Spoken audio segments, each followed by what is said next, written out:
temos nesse mês pensado sobre louvor, sobre adoração. Eu estava falando com parte da equipe que eu não imaginava, e disse isso essa manhã, quantas coisas Deus iria falar conosco.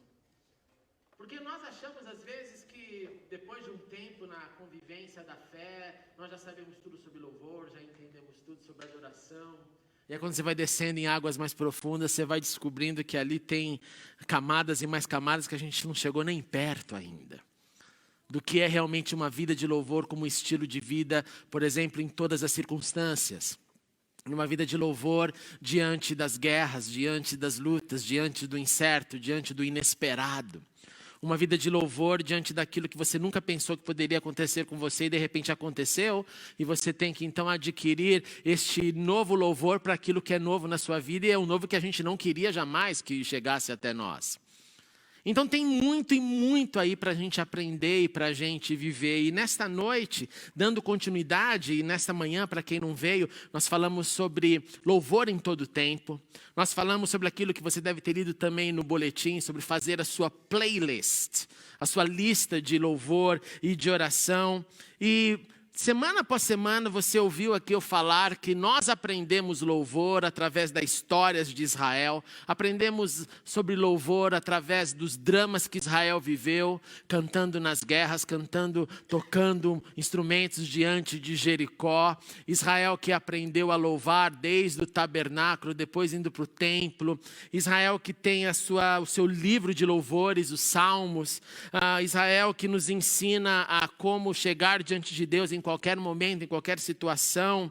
E hoje nós vamos dar mais um passo nesse entendimento e nesse aprendizado daquilo que certamente vocês já leram, já fizeram, mas hoje eu queria nomear algumas coisas. E hoje eu quero falar então sobre o Cântico dos Degraus. Só para a gente ter uma ideia aqui, quem nunca ouviu falar dos Cânticos dos Degraus? Levanta as mãos. Bastante gente, que maravilha. Aleluia por isso. Cântico dos Degraus. Primeira definição que eu quero dar para você entender do que nós estamos falando. Cântico dos Degraus eram salmos cantados durante as peregrinações para Jerusalém. O povo judeu vivia não só no território de Israel, vivia também no território da Babilônia, vivia também espalhado pela terra, mas eles tinham que 3 vezes ao ano ir até o templo para celebrar a Páscoa, para celebrar o Pentecostes, para celebrar a festa das cabanas. Durante essa caminhada, uma vez que não havia avião para ir mais rápido, a maioria de todos os grupos ali iam caminhando, porque não era todo mundo que tinha os seus burros, os seus jumentos, os seus cavalos para levar o povo. Então era uma peregrinação, era uma caminhada longa, dependendo de onde você vivia. E eles iam, e nessa caminhada foi desenvolvido uma hinologia para caminhar cantando.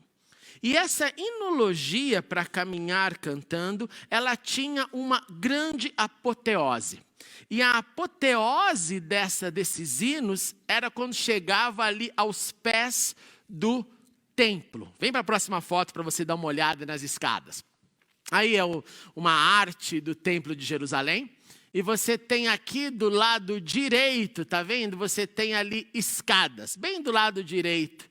E essas escadas entravam ali, você vê 2 portas, e ali eram exatamente os degraus. Onde não significa que eles não só cantavam lá, mas ao chegar lá, nos diz a tradição oral que havia um costume, e o costume era de ler um salmo por degrau. Para que fosse essa apoteose daquilo, presta atenção, que cantaram durante a caminhada. Então o cântico foi dando para eles a motivação, o ritmo, o passo, a conversa. E quando chegavam ali no lugar, e você tem que imaginar nessa hora, o que não era para uma pessoa ir pela primeira vez para Jerusalém.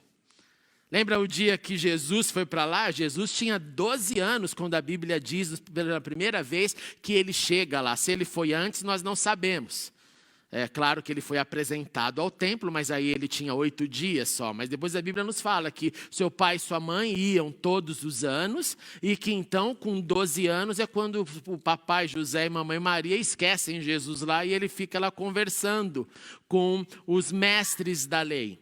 Então, essa expectativa de eu vou ver o templo, na primeira vez então que alguém ia lá, chegava nessa grande apoteose. Eu quero chegar no templo e quando chegar nos degraus eu vou cantar ou eu vou recitar. Nos diz mais a tradição.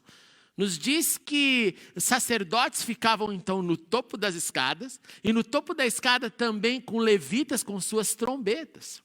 E faziam então o som, os sacerdotes abençoando, os salmos sendo cantados e as pessoas subindo. Uma cena maravilhosa. Se você por acaso ficar curioso para imaginar como estão essas escadas hoje, bota lá a próxima foto, que essa é uma foto de hoje. Essa foto foi tirada em maio deste ano, quando lá eu estava. E aí você tem esses degraus que a arqueologia recuperou, limpou, corrigiu alguns degraus. Então nós temos alguns degraus aí que estão literalmente como eram há 2000 anos atrás, e outros degraus que foram restaurados para que as pessoas pudessem continuar subindo. Só que a diferença que você vê é que no topo da escada, perceba, não tem onde entrar. Porque foi fechado essa parte, porque hoje este território chamado de a esplanada do templo, que seria a continuidade do subir a escada e entrar, está nas mãos dos muçulmanos desde o século VII, quando foi construída a mesquita de Omar. Então você imagina quando qualquer visitante vai aos degraus, e existe ainda essa performance nos degraus de ler lá os salmos, e imaginar, nós podemos celebrar, nós podemos lembrar, mas nós não podemos entrar.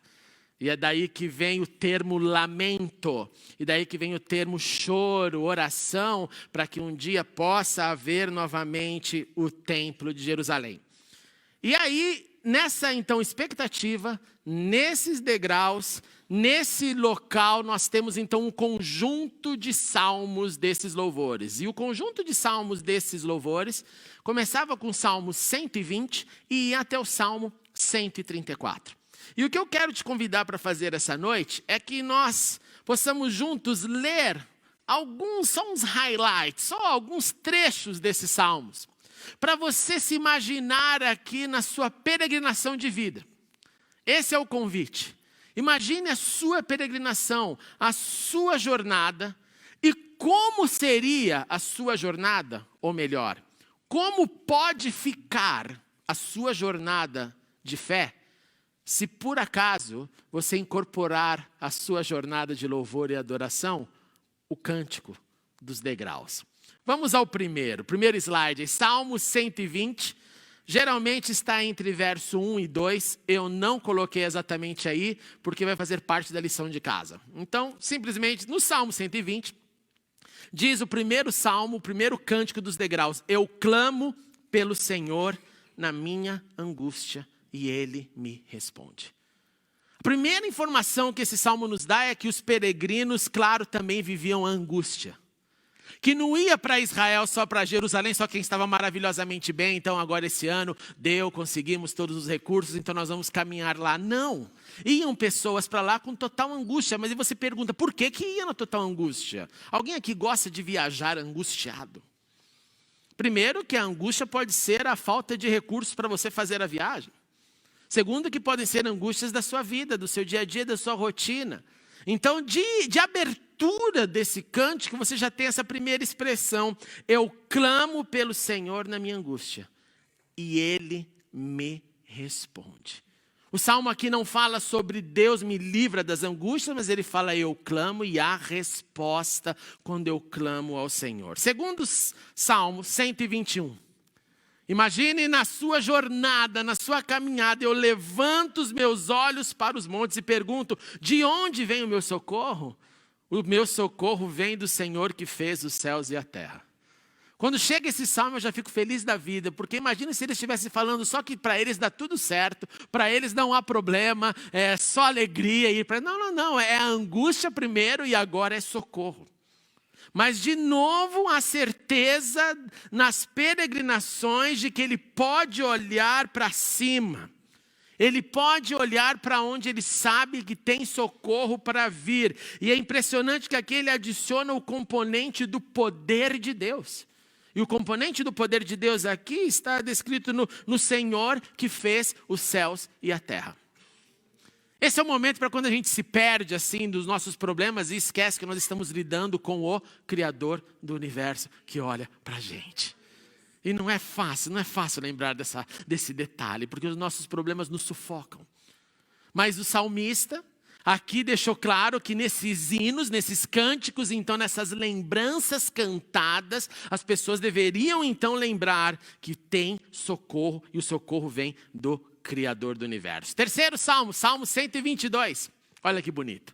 Alegrei-me com os que me disseram, vamos à casa do Senhor. Nossos pés já se encontram dentro das suas portas, ó Jerusalém. Quem nasceu em igreja viveu cantando e falando esse verso, mas talvez você não sabia que ele fazia parte dessa peregrinação. E quando o cara chegava lá, aqui nós estamos falando então do segundo degrau. Alegrei-me quando me disseram, eu estou na sua casa. Aqui é um exercício de alegria que deve acontecer com aqueles, escutem isso, têm liberdade para exercer a liberdade de ir na casa de Deus. Pois quem não tem liberdade de ir na casa de Deus, vive na ida para a casa de Deus um verdadeiro ato secreto, difícil, enfrentando perigos. Quando nós esse ano falamos sobre a igreja perseguida, sobre a Coreia do Norte, sobre aquilo que acontece ainda do mundo, nós tentamos viver um pouco o que é a dureza de imaginar você querendo reunir com seus irmãos e não podendo e tendo que fazer isso de forma escondida ou secreta. Alegrei-me quando me disseram, diz a respeito de pessoas que são livres, de pessoas que têm liberdade. Então isso tem que virar uma alegria no coração. Irmãos, esses últimos 4 anos da minha vida, são os primeiros 4 anos da minha vida que eu moro a uma distância que é menor do que 2 horas até a igreja que eu teria que frequentar. Em outras palavras, eu tenho 47 anos e eu passei toda a minha vida, 43 anos, viajando cerca de 2 horas para chegar na igreja. Tanto no Brasil quanto na Inglaterra. E eu me lembro de algo que minha mãe sempre fazia quando acordava a gente. Ela acorda, nós vamos na igreja, alegrei-me quando me disseram. E era a alegria. Era a alegria de colocar a melhor roupa, aquela roupa que você tinha, aquele tênis que você tinha ganho e estava lá o bendito, você não podia usar, só podia estrear tênis novo na igreja. Você queria matar. Mas era assim. Não é depois que você usar na igreja, você usa em qualquer outro lugar. Mas era quase que um ato de consagração do melhor. O tênis ficava ali, você olhando ele, né? Versão bamba, que chute. A galera mais antiga vai lembrar do que eu estou falando. Olímpicos. A loja de calçados se chamava Dick, para quem não se lembra. Era a que mais parcelava tênis, eu odiava ela. Porque só tinha tênis de marca ruim, e como um adolescente eu queria matar, porque vinha de lá os infelizes. Mas esse conceito de eu treino a minha alegria. Eu deixo essa alegria acontecer porque eu sou livre. Porque, irmãos, por que Deus te colocou num país livre e não te fez nascer num lugar onde você não pudesse frequentar uma igreja? E a resposta que eu tenho tido durante os anos não é porque eu sou melhor. A resposta que eu tenho no meu coração, você não precisa tê-la. É porque talvez eu seja pior. É porque talvez eu não conseguisse viver nesse cenário. Então ele falou, esse cara é bem fraquinho, deixa eu deixar ele no lugar livre. Porque talvez se eu colocasse na Coreia do Norte, ele não aguentava o rojão. O próximo Salmo 123 volta para o levantar aos olhos e diz assim, para ti levanto os meus olhos. 123. A ti que ocupas o trono nos céus. Eu trago à minha mente que eu lido com Deus que é acima de tudo, que o céu é a sua morada. É aquele conceito na festa das cabanas: entre na cabana e deixe na cabana, construa uma cabana para você habitar por 7 dias e deixe buracos no teto. Porque tendo buracos no teto, você vai olhar durante a noite e você vai lembrar que, na verdade, o teto que você tem que se preocupar com a sua vida é o teto de Deus e não o teto que cobre a sua cabeça. Pois o teto que cobre a nossa cabeça é físico e o teto de Deus é o teto espiritual. Ele está dizendo aqui nesses cantos: eu elevo os meus olhos e eu lembro que o Senhor ocupa então essa imensidão. Próximo, Salmo 124. Se o Senhor não estivesse ao nosso lado, e olha que bonito, aqui é bem marcha. Que Israel repita: se o Senhor não estivesse ao nosso lado quando os inimigos nos atacaram. Vamos lembrar na caminhada quando Deus nos livrou. Quando Ele nos livrou da morte, quando Ele nos livrou daquilo que nós não queríamos enfrentar, todo o livramento de Deus. E faça a repetição. Aqui a celebração é da comunidade, não é só minha. É eu dizendo que Ele nos livrou e você repetindo que Ele nos livrou e nós celebrando juntos o livramento dEle. 125. Mais um que você conhece bem. Os que confiam no Senhor são como o monte de Sião que não se pode abalar, mas permanece para sempre. Eu não tenho dúvida que durante a caminhada, uma coisa totalmente comum em qualquer jornada, em qualquer peregrinação, eram aqueles que gostariam de desistir. Aqueles que gostariam de parar no meio do caminho. E aqui a ideia é: confie no Senhor. Não se abale, não se mude, não desista, não pare no meio. Você já reparou como parar no meio é muito mais fácil que continuar? Todo ano eu corro a São Silvestre, dá sempre vontade de parar. Não importa quantos anos eu acho que eu vou estar lá, já faz bastante tempo que eu faço isso, todas as vezes eu tenho vontade de parar. Porque você olha ao lado e vê um monte de gente parando. Você olha para o lado e vê um monte de gente que não só com o copo d'água, já sentou, já falou: não, vou embora de metrô. Você inclusive está correndo, às vezes você vê um tentador do lado: cara, não, vamos parar, você sai daqui, capeta. Porque parar é mais fácil, desistir é mais fácil, não reconstruir é mais fácil, deixar de lado é mais fácil. Mas os que confiam no Senhor, e confiam que Ele não é abalado, pode saber também que nós, na força dEle, podemos permanecer e prevalecer e não desistir. Salmo 126, lembrança, memória. Quando o Senhor trouxe os cativos de volta a Sião, foi como um sonho. Você sente prazer em lembrar do bom que aconteceu com você? Talvez a sua resposta seja sim. Mas qual você gosta mais? De lembrar do prazer que você pode sentir agora ou do prazer que sentiu no passado? A resposta é óbvia, que é no prazer que eu posso sentir agora. Nós somos seres do presente. Nós somos, principalmente nós brasileiros, uma cultura que não gosta, não tem muita identidade, conexão com o passado. Nós somos muito imediatistas. Em Israel, a lembrança era: não, vamos lembrar quando nós éramos cativos. Vamos lembrar do que nós sofremos. Vamos lembrar dos nossos exílios.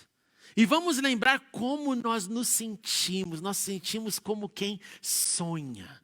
E o sonho aqui é sonho acordado. Sabe quando você está visualizando: puxa, aconteceu isso, aconteceu aquilo. Olha, aconteceu essa experiência. Nas peregrinações de Israel, eles traziam à memória as libertações que Deus providenciou para o povo e faziam disso um ato de celebração. 127. Se não for o Senhor o construtor da casa, será inútil trabalhar na construção. Se não é o Senhor que vigia a cidade, seria inútil a sentinela montar guarda. Aí ele está falando sobre edificação, ele está falando que existe depois, mais tarde, quando nós vamos ver os termos do Novo Testamento da pedra angular, da casa edificada sobre a rocha e não a areia, de Jesus, essa pedra fundamental. Aí esse salmo faz total, dá uma conexão com aquilo que a Bíblia no seu todo quer dizer. E ela quer dizer isso, que existe uma sustentação que vai muito além do tamanho da pedra, da força, da arquitetura, da madeira usada, mas que o Senhor tem que ser o alicerce. E quando Ele é o alicerce, então essa construção se mantém. Quando Ele é quem protege, aí tudo fica debaixo da sua guarda.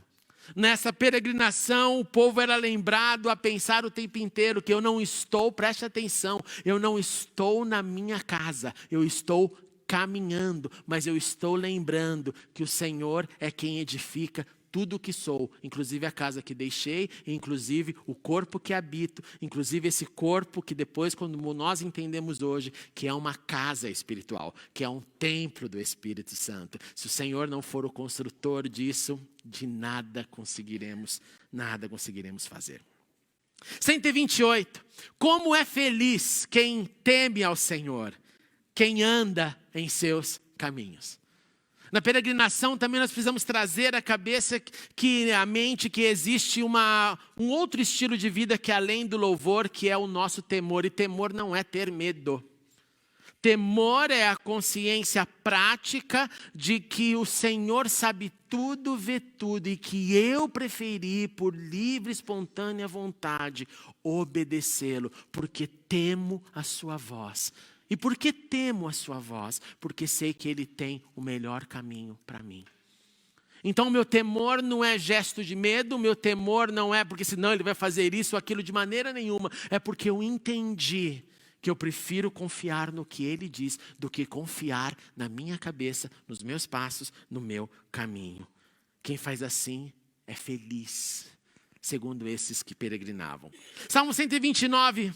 Muitas vezes, olha que lembrança, agora lembrança pessoal. Muitas vezes me oprimiram, desde a minha juventude. Que Israel o repita. Muitas vezes me oprimiram desde a minha juventude, mas jamais conseguiram vencer-me. Parece aqui até uma briga com o divã, né, Mônica? Uma briga, né, com aquilo que eu vivo na infância, com as lembranças. E ele faz disso uma vez mais nesse cântico, um canto coletivo, para todo mundo lembrar do que viveu na infância, porque a infância nos marca. De maneira muito positiva, às vezes de maneira muito negativa, às vezes dos dois. E ele então fala, vamos repetir, Israel, muitas vezes me oprimiram, mas jamais conseguiram vencer-me. E a ideia aqui é, não conseguiram vencer-me porque eu sou forte. Não conseguiram vencer-me porque foi o Senhor que me escolheu desde o ventre da minha mãe. Porque o Senhor que me resgatou, o Senhor que me buscou, o Senhor que me sustentou. Por isso mesmo quando tentavam do nascedouro à juventude, como tentaram calar Moisés, como tentaram calar José, como tentaram calar Jesus, não venceram, porque havia algo de Deus maior do que tudo.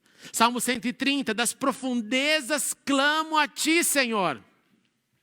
Aqui ele já está baixo astral de novo. Ouve, Senhor, a minha voz, estejam atentos os teus ouvidos às minhas súplicas.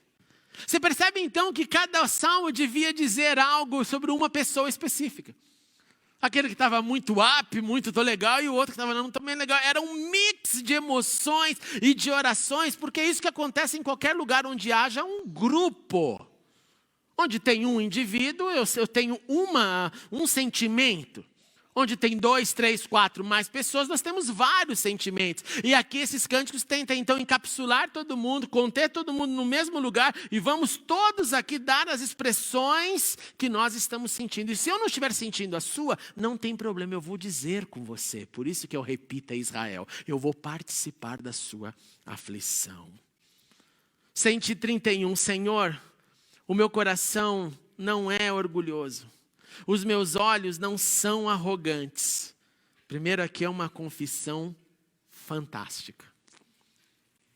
Essa hora, nesse cântico, eu acho que a pessoa tinha que olhar um para o outro e falar assim, será que eu falo isso alto ou falo no coração?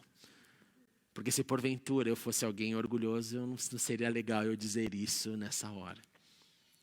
E depois ele diz, ponha a sua esperança no Senhor, ó Israel, desde agora para sempre.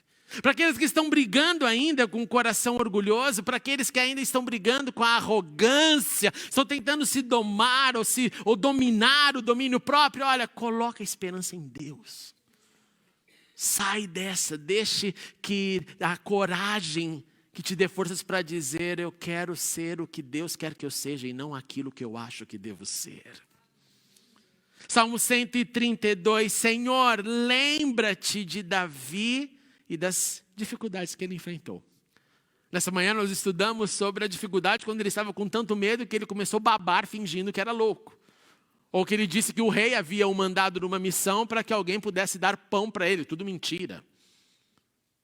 Ele enfrentou dificuldades. Lidou com as dificuldades, com seus erros, pedindo perdão, confessando e prosseguindo. No Cântico dos Degraus, o povo era chamado a Senhor, assim como aconteceu com Davi. Nas dificuldades que ele enfrentou, nós enfrentamos as nossas, Senhor, nos ajude. Porque talvez tenha gente fingindo de louco, talvez tenha outro mentindo, talvez tenha outro arrogante, talvez tenha outro em cada um na sua história. Lembre-se, Senhor, o que aconteceu com ele e faz da mesma forma em nós. Salmo 133, um dos mais conhecidos da Bíblia. Você pode falar até em hebraico ele, né? De tanto que você já ouviu esse salmo, né? Como é bom e agradável quando os irmãos vivem ou convivem. E se você quiser uma tradução mais exata, quando os irmãos se assentam juntos. Por que quando os irmãos se assentam juntos? Porque quando eu estou sentado com você, eu me sento com você para partilhar refeição, ou eu me sento com você para conversar, ou eu me sento com você para estudar. Eu estou sentado com você simplesmente para desfrutar da sua presença. A Camila, minha filha, olha para mim e fala, papai, vamos sentar todo mundo no sofá para ficar os 4 juntinhos. Só para isso, não importa o que vai acontecer, só para ficar os 4 juntinhos. Camila, minha filha, para quem não sabe. Porque é bom e é agradável desfrutar dessa união. E por último, o último degrau, o último momento, cheguei. Venham, bendigam ao Senhor todos vocês, servos do Senhor, vocês que servem de noite na casa do Senhor. Levantem as mãos em direção ao santuário e bendigam ao Senhor. De Sião os abençoe o Senhor que fez os céus e a terra. Coloca no último slide. Imagine então você lá, olhando para essa cena. Chegou no último degrau, use a sua criatividade, imagine um arco aí nessa parede e você finalmente olhando para o templo e falando, cheguei, venham, bendigam todos vocês, levantem as mãos em direção ao santuário. De Sião abençoe o Senhor que fez os céus e a terra. Meus irmãos, todos nós estamos numa peregrinação nessa terra. Nessa terra que não é a nossa pátria eterna. Nessa peregrinação nós enfrentaremos muitos desafios, muitas provações. E Deus permite que elas aconteçam para que a gente cresça durante a peregrinação da vida. Essa peregrinação é uma só, mesmo que tenham te falado que vai peregrinar uma vez, depois volta, reencarna, peregrina de novo, volta, reencarna. A Bíblia não diz assim, ela diz que você tem uma só chance. É o que você e eu fizermos agora e acabou. E aí o pó volta à terra, o espírito volta a Deus. E é Deus quem vai cuidar do que vem depois. Mas não há uma outra chance, uma outra forma, um purgatório, uma outra escala, uma outra dimensão. Não, é aqui e agora.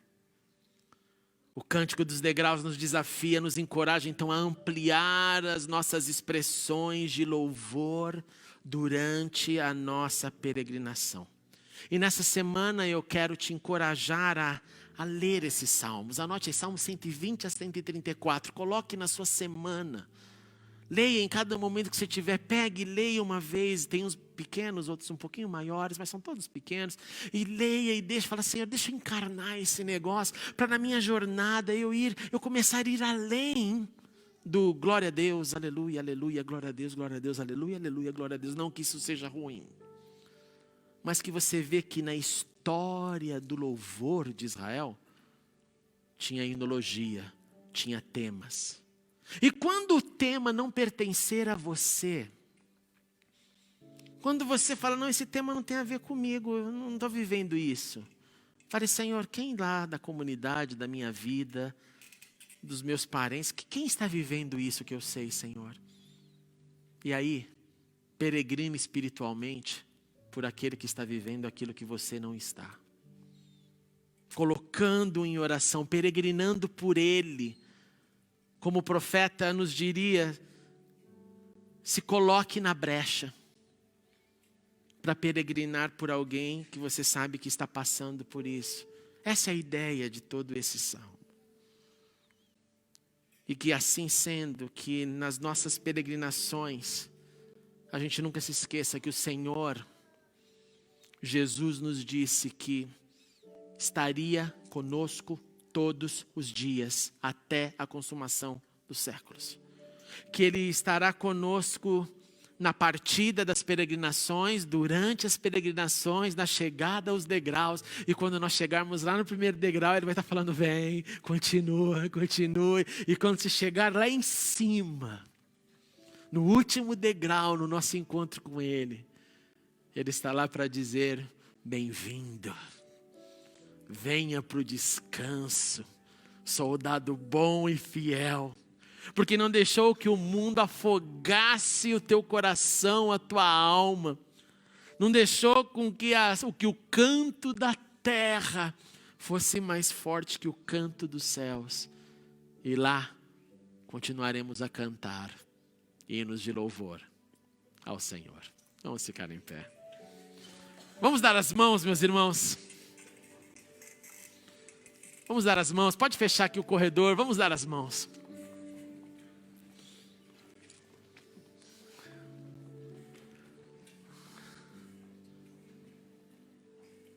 Esse é um simples lembrete que você não está sozinho na sua peregrinação, como eu não estou na minha.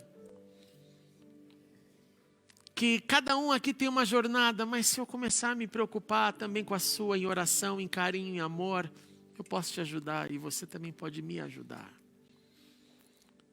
Porque a peregrinação é para todos, até o final. Então, a primeira oração que nós vamos fazer é, ore por quem está do seu lado. Primeiro, não ore por você. Se você não sabe o nome, pergunte agora e aproveita que é o seu nome. Tá? Nós vamos fazer um momento inicial. Ore primeiro para as pessoas que estão do seu lado. Comece a orar. Se a pessoa quiser te falar um pedido de oração, escute. Mas não ore por você por enquanto. Ore pelo outro peregrino, pelo outro. Se você sabe as lutas que ele passa, fala, Senhor, ajude ele nisso, naquilo. Ele está enfrentando algo novo, ou algo velho, ou algo crônico, ou algo doentio. Nós peregrinamos hoje também em oração pelo irmão Arthur, que foi para o hospital fazer uma cirurgia. Oramos por ele também nessa hora, que Deus o visite, o toque, o cure, o restaure. Ore agradecendo pela vida do teu próximo, porque o Senhor nos deu vida, e por isso que você está aqui. Ore, ore. Primeiro pelo próximo, não por você e nem por mim. Sim, Senhor. Sim, Senhor. Olha, Senhor.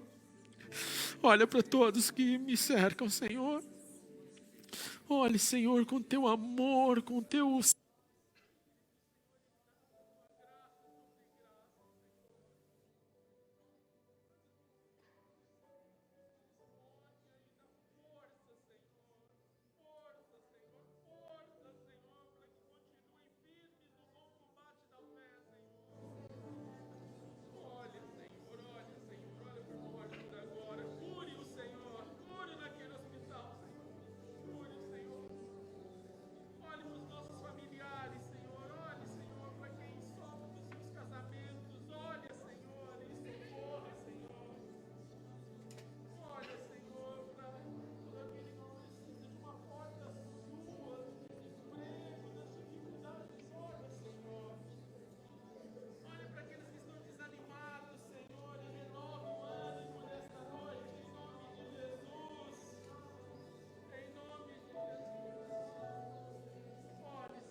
Agora ore por você. Fale qual é a peregrinação que você está vivendo, o que você está sentindo, o que você está passando. Esses salmos que você viu, se qualquer um deles você se identifica melhor, fale ele, seja a súplica, seja: Senhor, eu preciso olhar para o monte, ou Senhor, lembre das dificuldades, ou Senhor, meu coração não é orgulhoso, a minha esperança está em Ti, ou Senhor, das profundezas eu clamo a Ti, ou se não for com o Senhor, o construtor da minha casa, se o Senhor não estiver do meu lado, eu elevo os meus olhos para os montes. Levante a Ele e fale a Ele agora a sua peregrinação.